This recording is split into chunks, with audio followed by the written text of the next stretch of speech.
ایک جو انہوں نے بات کی ہے وہ صحیح ہے کہ جب یہ سی این جی کٹس کی اجازت دی گئی تھی تو یہ اس وقت نہیں سوچا گیا کہ جب ہم اتنا اس کا یوز بڑھا رہے ہیں ہماری آؤٹ پٹ کتنی ہوگی اور کب ہمارے یہ گیس کے ذخائر اگر ختم ہونے لگیں گے تو اس کا متبادل ہم نے کیا سوچا ہے. اب بھی وہی ہو رہا ہے کہ بغیر کسی پلاننگ کے آپ سی این جی کو 5ویں نمبر پہ لے آئیں. جو یہ جی ڈی پی گروتھ کی بات کر رہے ہیں اس کے لیے تو انہوں نے جو فرسٹ پریورٹی ہے وہ کمرشل سیکٹر کو رکھا ہے کہ اب وہ ساری فیکٹریاں وغیرہ چلیں گی. لیکن اب جو کیا ہو رہا ہے کہ اب سی این جی کو اب پھر پیچھے لے گئے ہیں, اب کوئی ایل پی جی کو لانے کی بات کر رہے ہیں, دوسرے جو ریسورسز ہیں ان کو لانے کی بات کر رہے ہیں. لیکن اس میں کیا ہوگا کہ جب آپ وہ پالیسی بنا رہے ہیں تو ابھی کسی نے یہ کوئی کیلکولیٹ نہیں کر رہا کہ اس کے آگے 5-7 سال کے بعد کیا ہوگا. تو بیسیکلی جو ہمارے ہاں پالیسی میکنگ کا جو پروسیس ہے نا, اس میں نہ تو پراپر ریسرچ ہے اور نہ ہی پراپر ہماری جو نیشنل نیڈز ہیں ان کو سامنے رکھ کے فیصلہ کیا جاتا ہے. صرف جو لوگ اقتدار میں بیٹھے ہیں, اگر کسی نے کوئی کمیشن بنانا ہے یا کسی کو کوئی فائدہ نظر آ رہا ہے ایک short term short sided policy بنا کے اس پر عمل درآمد کرتے ہیں جس سے بجائے فائدے کے نقصان. پالیسی تو کارٹلز کو نوازنے کی ہے, ہر چیز پروفٹ کو لے کے کارٹلز کو دیکھ کے آپ ڈیزائن کرتے ہیں, آپ پلاننگ کرتے ہیں. پلاننگ آج بھی معیشت میں ہو رہی ہے, لیکن پلاننگ کیا ہو رہی ہے, یہ ہو رہی ہے کہ جہاں پہ انڈسٹری پر وہاں پہ پلاننگ ہو رہی ہے پروفٹ کیسا کریٹ ہو, اس میں سے شیئر کس کا کتنا ہے, کون اس میں سے کتنا ایسا لے کے, یہ پلاننگ ہو رہی ہے اور اسی وجہ سے یہ سارے عذاب ہیں. چلیں ٹھیک ہے, مجھے ایک بریک لینی ہے اور بریک کے بعد جب واپس آئیں گے تو ہم آپ کو بتائیں گے کہ کراچی سے اسلام آباد جانے والی پرواز کے ساتھ ہوا کیا.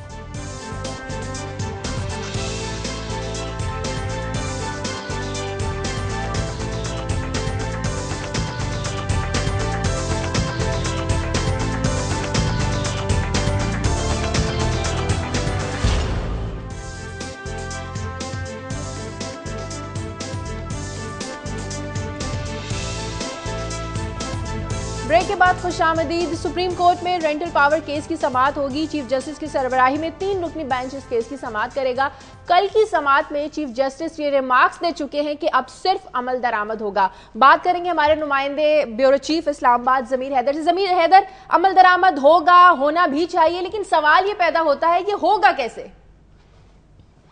دیکھیں شازیہ, ابھی تک جو صورتحال چل رہی ہے اس میں تو یہی نظر آ رہا ہے کہ اب سپریم کورٹ جو ہے وہ بہت سیریس ہے. اب بہت ساری چیزیں جو ہیں وہ سامنے آتی جا رہی ہیں, جس طرح اب کل گزشتہ رات جو ایک رپورٹ سامنے آئی ہے rental power case, rental power project case میں اصغر خان صاحب کی. تو اب چیزیں اگر اسی طرح سامنے آنے لگ جائیں گی اور پھر بھی اگر سپریم کورٹ اس پر عمل نہیں کرے گا اور باقاعدہ اس پر جو صرف اب انویسٹیگیشن ہی چلتی رہیں گی تو پھر تو کچھ بھی نہیں ہوتا نظر آئے گا. اور اگر یہ رپورٹس اس طرح سامنے آنا شروع ہو جائیں گی اور پھر کوئی فیصلہ نہیں آئے گا تو پھر تو اچھا ضمیر یہ بتائیے کہ یہ آپ نے بڑی اچھی بات کی, کل کی رپورٹ بھی آئی, ہم نے دیکھی کہ اس میں دوبارہ سے الائج کیا گیا اور یہ رپورٹ پیش نہیں کی گئی تھی ڈائریکٹلی نیب کی طرف سے. یہ فرمائیں کہ یہی جو آپ بات کر رہے ہیں, رپورٹیں آ رہی ہیں, ایشو سامنے آ رہے ہیں, ہم آج تک ان 4 سالوں میں یا کتنا عرصہ بھی گزر گیا کوئی ایک آدمی کو بھی سزا نہیں مل سکی, یا تو پھر یہ الزامات غلط تھے اور ہمارا ملک الحمدللہ کرپشن فری کنٹری ہے, یا پھر اس پوری ایکسرسائز کا مطلب کیا ہے؟ دیکھیں یہاں تو پھر ان رپورٹس کے بیس پر جو ہے وہ سپریم کورٹ فیصلہ کر دے کہ جی یہ رپورٹس غلط ہیں اور انویسٹیگیشن غلط ہوئی ہیں اور اس میں اس پورے جو کیس ہے, یہ جو پورا اتنا بڑا ڈرامہ رچایا ہوا ہے پچھلے 2-2.5 سال سے کہ آر پی پی والا, یہ سب بکواس تھا.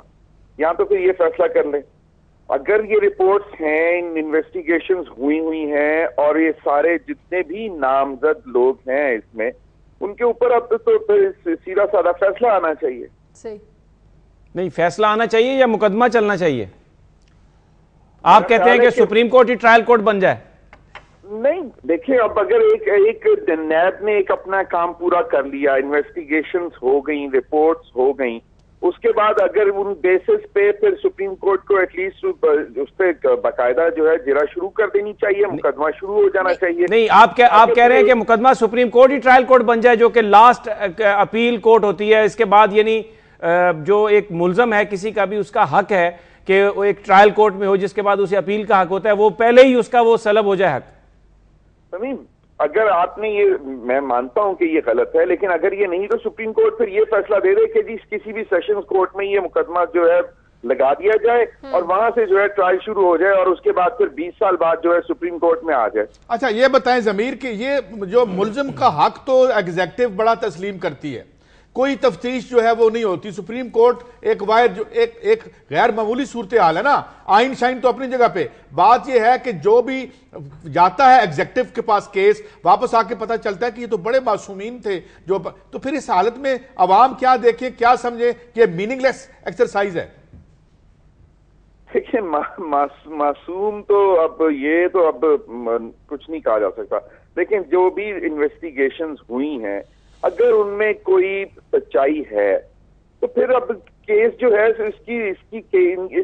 ان سارے معاملات کی باقاعدہ مقدمہ درج ہو کر کیس شروع ہو جانا چاہیے, سننا شروع کر دیں کیس, کس بھی لیول پہ بھی سننا ہے, ہائی کورٹ کے لیول پہ, سیشنز کے لیول پہ یا سپریم کورٹ کے لیول پہ, لیکن باقاعدہ جو ہے اس پہ ایک ٹائم فریم رکھ کے اس کو سننا شروع کیا جائے اور اس کے بعد اس میں فیصلہ آ جانا چاہیے, چاہے وہ اسلام آباد ہائی کورٹ سے آئے, پھر اپیل میں جس نے بھی جانا ہے وہ جائے سپریم کورٹ میں. لیکن اب یہ ایک چیز کو لٹکائے جانا. اچھا ضمیر یہ بتائیں کہ ایسی بھی اطلاعات ہے کہ وزیر اعظم راجہ پرویز اشرف پر ناجائز اپنے اختیارات کے استعمال سمیت 3 اور الزامات ہیں. دیکھیں وہ جو رپورٹ آئی ہے اس میں تو یہ آ رہے ہیں, میں نے وہ رپورٹ اتنا ڈیٹیل پڑھی نہیں ہے, لیکن باقاعدہ یہی الزامات ہیں کہ جب وہ وفاقی وزیر تھے انہوں نے اپنے اختیارات سے تجاوز کر کے جو ہے وہ کام کیا, اور اس میں یقیناً وہ جو ان کے ساتھ تھے شوکت ترین صاحب, ان کا بھی نام اسی طرح ہے, اور ان میں اس میں یہ کہا گیا کہ ان دونوں نے مل کر جو ہے اس کا جو کوئی پرسنٹیج تھی اس کو انکریز کیا. تو اب اگر یہ اسٹیبلش ہو جاتا ہے کہ ان دونوں نے یہ مل کر کیا اور باقی جو سیکریٹریز جن کے نام ہیں وہ بھی اس میں شامل تھے, تو اگر یہ ساری انویسٹیگیشن سامنے ہے اور یہ ساری چیزیں بلیک اینڈ وائٹ ہوتی ہیں. دیکھیں کہ کوئی بھی پولیٹیشین کی سمیع صاحب بیٹھے ہوئے ان کو معلوم ہے کوئی بھی کسی بھی کاغذ پر کسی پولیٹیشین کا سائن نہیں ہوتا. اکاؤنٹنگ آفیسر جو ہے وہ سیکریٹری ہوتا ہے, اور سیکریٹری جو فائنل ڈاکومنٹ جو ہے کسی بھی وزارت کا وہ سیکریٹری کے سگنیچر سے ہوتا ہے. پبلک اکاؤنٹس کمیٹی میں منسٹر تو نہیں بیٹھا ہوتا, سیکریٹری آ کے جواب دے رہا ہوتا ہے کہ جی یہ پیسے یہاں پہ خرچ ہونے تھے, یہاں زیادہ دے دیے گئے, یہاں کم دیے گئے, یہاں ہم سے غلطی ہوئی, یہاں یہ آپ ہمیں معاف کر دیں. تو اب اگر اسٹیبلش یہ کرنا اتنا آسان نہیں ہوتا کسی بھی منسٹر کے اوپر کہ جی اس نے یہ اپنے اختیارات سے تجاوز کیا.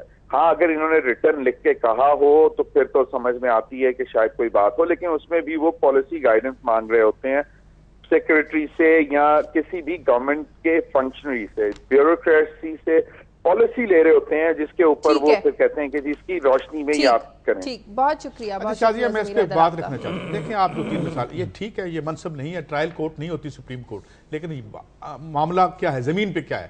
شاہ رخ جتوئی کو پکڑنا ہے تو سپریم کورٹ کرے.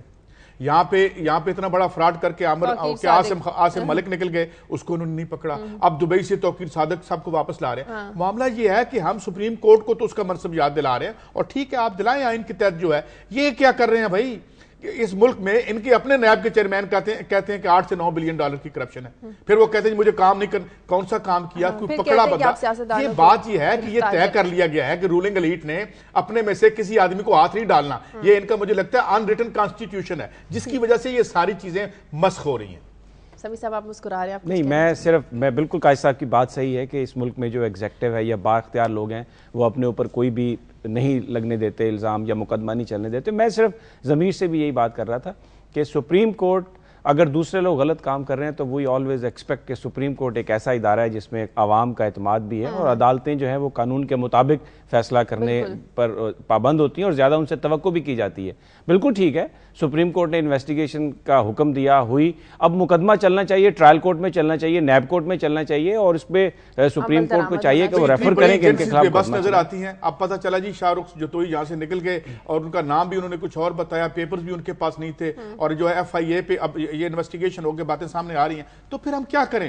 عام آدمی کو تو آپ فوراً پکڑ لیتے ہیں. دیکھیں آپ معاملے کو ٹھیک کرنا چاہتے ہیں نا, تو اگر ایک فریق غلط کر رہا ہے, مثلا ایگزیکٹو کے لوگ غلط کر رہے ہیں, تو اس کا یہ مطلب نہیں ہے کہ مقابلے میں جو دوسرا فریق ہے وہ بھی غلط کرے, وہ پھر سارا کچھ غلط ہو جائے گا. شروع کر دیتے ہیں نہیں ایگزیکٹو جو کر رہی ہے وہ درست ہے. کدھر جائیں اس ملک کے لوگ؟ سپریم کورٹ, اب آپ کے پاس آخری ایک رستہ ہے, سپریم کورٹ کی طرف لوگ اس لیے دیکھ رہے ہیں کہ آپ اپنا کام نہیں کر رہے, اور جو کام آپ کر رہے ہیں وہ آپ کو نہیں کرنا چاہیے. بادی النظر میں آپ کے بارے میں یہ پرسپشن بہت گہرا ہے. ساری جو عدالتیں ہیں وہ پنجاب ہائی کورٹ کے ماتحت ہیں صوبوں کی, پھر وہ سپریم کورٹ کے ماتحت آ جاتی ہیں.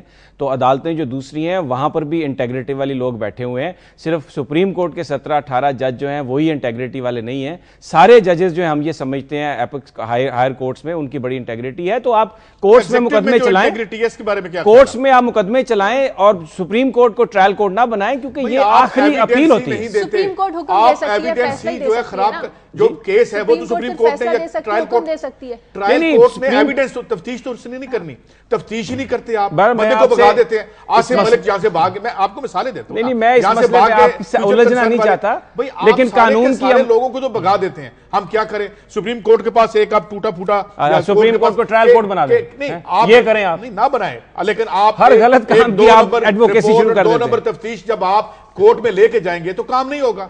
آپ چاہتے ہیں کہ یہاں پہ جو پاورفل, جو خود آپ بات کہتے ہیں کہ ان کو نہ پکڑے, عوام کو پکڑ لیں, عوام کو تو پہلے پکڑ رکھا. اس قسم کا آپ سپریم کبھی تنقید کو ڈائیورٹ نہ کریں. جو ان کا کام ہے اگر یہ ٹھیک کریں تو سپریم کورٹ کو وہ نہ کرنا پڑے. اگر جو تفتیش ٹھیک ہو, لوگ پکڑے جائیں, یہاں سے دبئی نہ بھاگ جائیں, وہ عدالتوں کے سامنے پیش ہوں, تو عدالتوں کو آپ دیتے ہی نہیں ہیں. اگر بریک لگے تھوڑی سی تو یہ آپ اس قسم کا انقلاب سپریم کورٹ میں نہ لائیں. قانون کی عملداری جو ہے وہ بدعنوانی کا انقلاب لا رکھا ہے, خدا را اس پہ بھی تنقید کیا کریں. آپ نے جو بدعنوانی کو انسان کی حتمی تقریر بنا کے پیش کر رہے ہیں, یہ ایسا نہیں ہے, کیونکہ حالات دنیا میں بدل رہے ہیں. لوگ پھر اس کو التحریر بنا دیں گے. کل وہ ہم نے بتایا تھا انقلابی آٹوز کے مستری جو ہیں وہ پھرتے رہیں گے, ان کی کامیابی کا امکان نہیں ہے. لیکن بدعنوان لوگوں کے جو ہیں نمائندے وہ بھی گفتگو کرتے رہیں گے, ہم کہاں روک سکتے ہیں. ہم بھی اپنی گفتگو آگے جاری رکھتے ہیں. ہم آپ کو بتائیں کہ کراچی سے اسلام آباد جانے والی پرواز PK562 کو پائلٹ نے لاہور اتار لیا. دراصل وجہ یہ تھی کہ کیپٹن صاحب نے اپنی بیٹی کو لاہور اتارنا تھا. اسی طرح لاہور میں قانون کے 3 مجاہدین کو ڈیوٹی کرنا مہنگی پڑ گئی. ایک مشکوک گاڑی کو تلاشی لینے کے لیے روکنے پر تینوں اہلکار تھانے میں بند کر دیے گئے, اور تھانے میں بند کرنے والا انہی کے محکمے کا ایک اعلیٰ آفیسر تھا. یہ دونوں معاملات کیا ہیں؟ بریک لیتے ہیں, بریک کے بعد واپس آئیں گے تو بات کریں گے ہمارے نمائندے عمر یعقوب سے.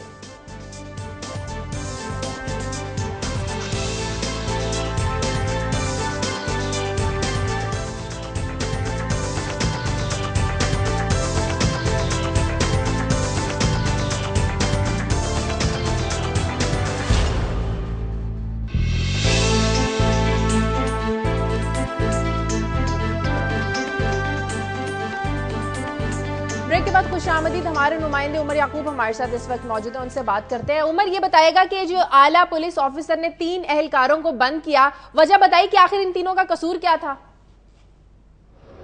جی شازیہ, بالکل رات کو ایک ایسا واقعہ پیش آیا جس نے سب کو حیران کر دیا تھا. ہمیں پتہ چلا کہ 3 مجاہد سکواڈ کے جوانوں کو تھانہ گلبرگ میں بند کر دیا گیا. ان کے خلاف FIR درج کر دی گئی ہے, اور FIR کی جو دفعہ لگائی گئی ہے وہ دفعہ 155C, مطلب کہ انہوں نے غفلت برتی اپنی ڈیوٹی کے دوران.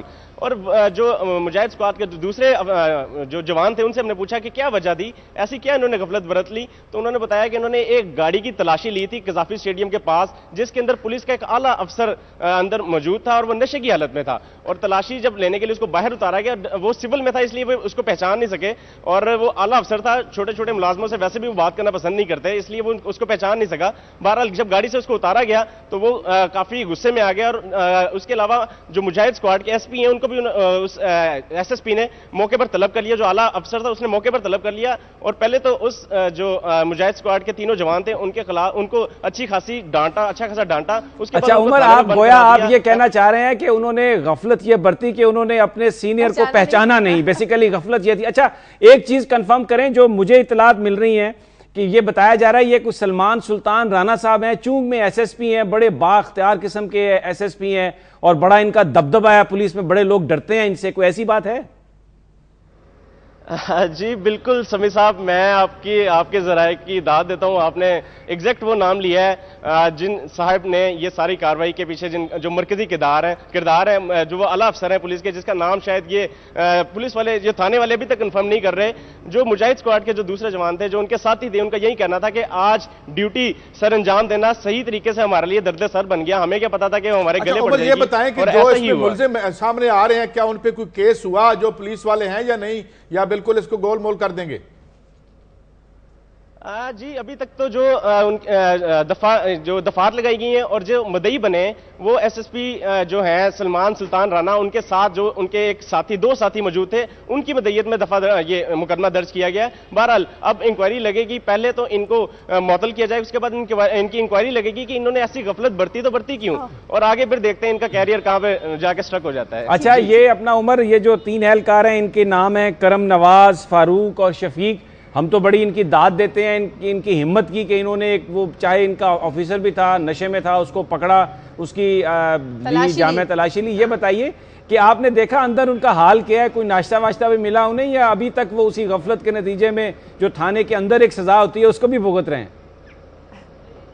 سمی صاحب کیا خوبصورت سا ایک واقعہ ہے. اس کو یہی میں کہوں گا کہ رات کا اندر تو کسی بندے کو جانے نہیں دیا. جس وقت یہ واقعہ پیش آیا، جب یہ مجاہد اسکواڈ کے جوانوں کو اندر بند کر رہے تھے، فوراً تھوڑی دیر بعد یہاں پر میڈیا کی ٹیمیں پہنچ گئی. نہ تو میڈیا کے کسی اہلکار کو اندر جانے دیا گیا، اور نہ ہی اس وقت جو موبائل فورس رات کو گشت کر رہی تھی ان کو بھی اندر جانے سے روک دیا گیا کہ صبح آئیے گا، پھر دیکھیں گے، صبح آپ کو اندر جانے کی اجازت دی جائے گی.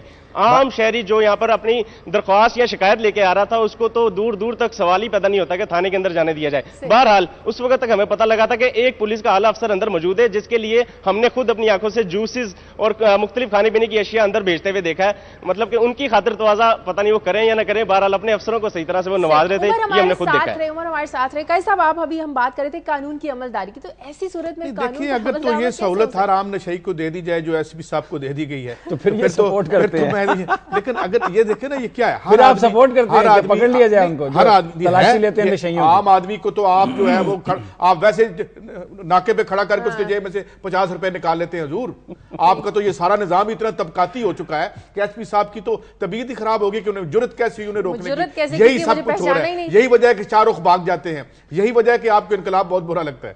اچھا میں اس سٹوری پہ صرف یہ بات کروں گا کہ یہ اب شہباز شریف صاحب کے کو دیکھنے کی ضرورت ہے، چیف منسٹر نے پنجاب کے، کہ یہ ہو رہا ہے. اور عمر عطا بندیال صاحب جو لاہور ہائی کورٹ کے چیف جسٹس ہیں، ان کو بھی دیکھنا چاہیے کہ وہ جو 3 اہلکار ہیں ان کو کچھ حوصلہ دیں، ان کی آپ کوئی اشک شوئی کریں، ان کو بتائیں کہ اگر آپ فرائض صحیح سر انجام دیں گے تو کچھ لوگ ہیں، کچھ طاقتیں ہیں جو آپ کے پیچھے کھڑے ہوں گی. اور یہ جو سلطان رانا جیسے افسر ہیں جو نشے میں بھی رات کو چلتے ہیں، طاقت بھی صبح اپنی دکھاتے ہیں، کم از کم ان کو کوئی میسج جانا چاہیے. بہرحال دیکھتے ہیں کہ اب کیا گڈ گورننس دکھاتے ہیں اس میں شہباز شریف صاحب. ٹھیک ہے، ہم نے آگے بڑھتے ہیں اور عمر سے بات کرتے ہیں. عمر ایک اور جو واقعہ پیش آیا، کراچی سے اسلام آباد پی آئی اے کی پرواز جا رہی تھی، بجائے یہ کہ اسلام آباد جا کے رکتی اسے لاہور میں کیوں اتارا گیا، ذرا آپ بتائیں.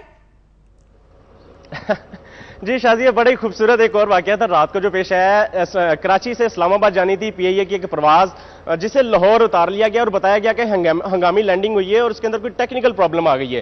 جب پی آئی اے انکوائری سے ہم نے پتہ کیا تو انہوں نے یہی بتایا کہ چند منٹوں کے بعد اس کو دوبارہ روانہ کر دیا جائے گا. لیکن کچھ ہمارے ذرائع نے ہمیں بتایا کہ 3 مسافر اس کے اندر سے اترے جو وی آئی پی لاؤنج کے ذریعے باہر آ گئے. جب ہم نے مزید اس کو فالو کرنے کی کوشش کی تو پتہ چلا کہ وہ تینوں میں سے ایک پائلٹ کی بیٹی تھی، جن کو اتارنے کے لیے پائلٹ نے خاص طور پر لاہور کے ایئرپورٹ پر جہاز کو لینڈ کیا. اس کے 22 منٹ کے بعد جہاز دوبارہ روانہ ہو گیا اور اسلام آباد پہنچ گیا. بہرحال صرف جو جہاز کے کیپٹن تھے طارق جاوید صاحب، انہوں نے اپنی بیٹی کو لاہور اتارنے کے لیے جہاز کو خاص طور پر لاہور اس کی لینڈنگ کی اور اس کے بعد وہ یہاں سے گئے.